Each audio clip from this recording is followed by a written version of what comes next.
আসসালামু আলাইকুম ওয়া রাহমাতুল্লাহ। বিডি মেজারমেন্টের আপনার প্রশ্ন আমাদের উত্তরে একটি নতুন পর্বে আপনাদেরকে স্বাগতম। আজকে আমার সামনে প্রথম যে প্রশ্নটা আছে, প্রশ্নটা করেছেন মোহাম্মদ শহীদুর রহমান সাহেব। জানতে চেয়েছেন, আমার সমস্যা হইল ২০০০, ২০০৩, ২০০৪, ২০০৫ এবং ২০১৬ সালে জমি ক্রয় করেছি। ক্রয়ের সময় খাজনা দেওয়া হয়নি। অদ্যাবধি জমি খারিজ করা হয়নি। এখন খারিজের আবেদন করেছি।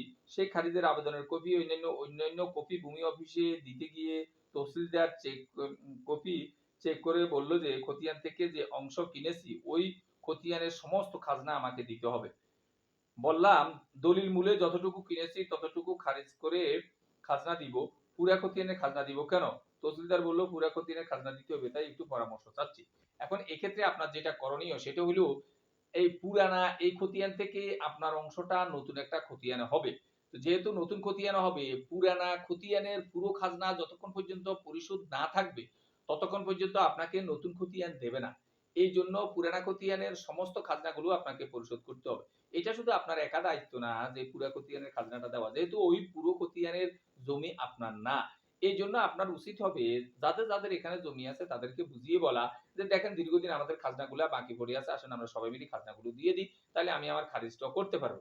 এক্ষেত্রে আমাদের অনেকেরই আগ্রহ কম থাকে যে এখন না তখন খাজনা দেব করে দেওয়া হয় না। এখন আপনার যেহেতু বেশি প্রয়োজন, আমার মনে হয় যদি আপনিও পুরাটার খাজনা দিয়ে দেন, পরবর্তীতে উনাদের থেকে যেকোনোভাবে আদায় করতে পারেন তাহলে ভালো। না হলে এটা ছাড়া তো আপনাকে আ আ খারিজটা দেবে না।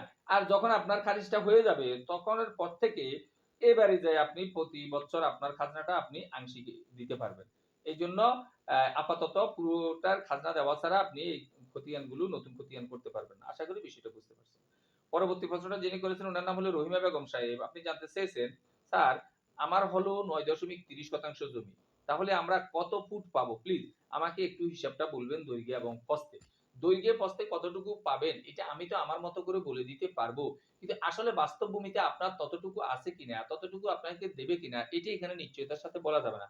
এক্ষেত্রে নিরাপদ হইলেও আপনি যদি একদিক আমাকে বলতেন, দৈর্ঘ্য অথবা প্রস্থটা আমাকে বলতেন তাহলে আমরা হিসাব করে বলে দিতাম যে আপনি অন্যদিকে কতটুকু পাবেন।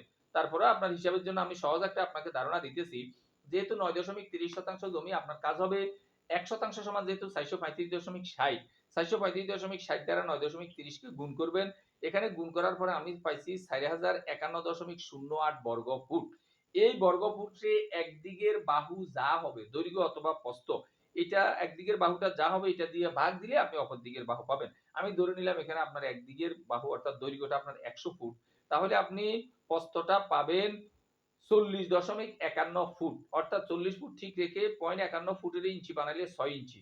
অর্থাৎ তখন প্রস্থটা হবে আপনার ৪০ ফুট ৬ ইঞ্চি। এখন আপনার দৈর্ঘ্য যদি আরো কম হয়, ১০০ ফুটের জায়গায় যদি ৯০ ফুট হয়, এই হিসাবে আপনার প্রস্থটা আরেকটু বাড়বে, আরেকটু বাড়বে।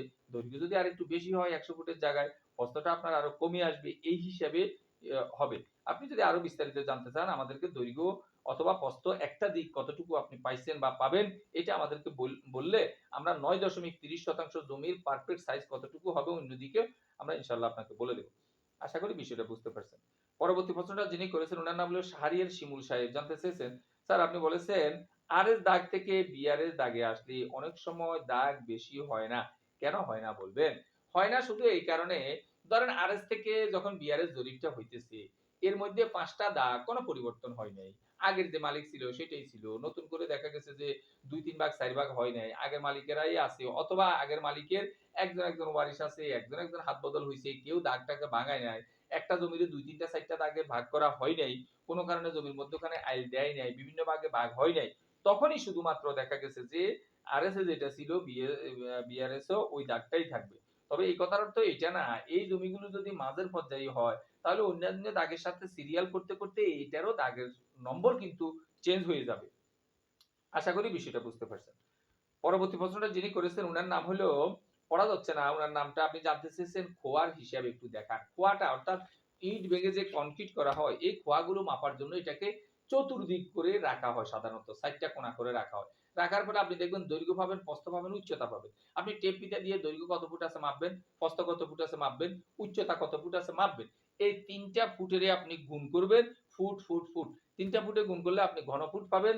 এই ঘনফুট হিসাবে খোয়ার হিসাব করা হয় যে কত ঘনফুট আছে। যদিও বলে ফুট বলে যে আমি ৫০ ফুট কিনছি, ১০০ ফুট কিনছি, ৫০০ ফুট কিনছি। তাহলে বুঝিয়েন যে এটা আসলে এত ঘনফুট। আজকে সর্বশেষ প্রশ্নটা যিনি করেছেন উনার প্রশ্নটার জবাবটা দিতে পারছি না এইজন্য যে আসলে যখন আপনি আমাদের একটা ভিডিও থেকে শুধুমাত্র আংশিক কোনো একটা কথা বলেন, অনেক সময় পুরা ভিডিওটার কনসেপ্ট আমাদের এই মুহূর্তে ব্রেইনে থাকে না। যার কারণে অনেক সময় আমরা ভিডিওটা আবার পুনরায় দেখতে হয়। এতে করে আমাদের সময় অনেক সময় এরকম হয়ে ওঠে না। এইজন্য একটা প্রশ্ন জানতে চাইলে আপনি ওই প্রশ্নটাকে একটু পরিপূর্ণভাবে বলার চেষ্টা করবেন। আব্দুর রাজ্জাক সাহেব এখানে আমাদেরকে শুধুমাত্র জিজ্ঞাসা করেছেন একটা প্রশ্নে যে ৭.৫ কি? এখন ৭.৫ যে ওই ভিডিও ২, ৪, ৫, ৭, ১০ মিনিটের ভিডিওর মধ্যে কেন আমরা ব্যবহার করছি, এটা আমাদেরকে ওখানে খুঁজে আবার দেখা একটু ডিফিকাল্ট, একটু কঠিন। এইজন্য দেখা গেছে যে আপনারা যখনই প্রশ্ন করবেন দয়া করে প্রশ্নটাকে পুরোপুরি করবেন। অর্থাৎ ভিডিওর সাথে রিলেটেড না করে যে আপনি পরিপূর্ণভাবে এখানে যে এই অবস্থা ছিল, এই অবস্থা থেকে এই অবস্থা বা এখান থেকে আমার কতটুকু পাবো, কতটুকু হবে, কতটুকু কিভাবে করলেন, এটা পরিপূর্ণভাবে বললে আমরা একটু উত্তরটা দিতে সহজ হবে। আশা করি বিষয়টা বুঝতে পারছেন। কোন অংশে না বুঝলে আমাদেরকে আবারও জিজ্ঞাসা করলে আমরা জবাব দেওয়ার চেষ্টা করব। ইনশাআল্লাহ ভিডিওটি ভালো লাগলে লাইক, কমেন্ট এবং শেয়ার করবেন। ধারাবাহিক ভিডিওগুলো পাওয়ার জন্য চ্যানেলটাকে সাবস্ক্রাইব করবেন। এই আশাবাদ ব্যক্ত রেখে আমাদের আজকের প্রশ্নোত্তর পর্বটা এখানেই শেষ করছি। আল্লাহ হাফেজ।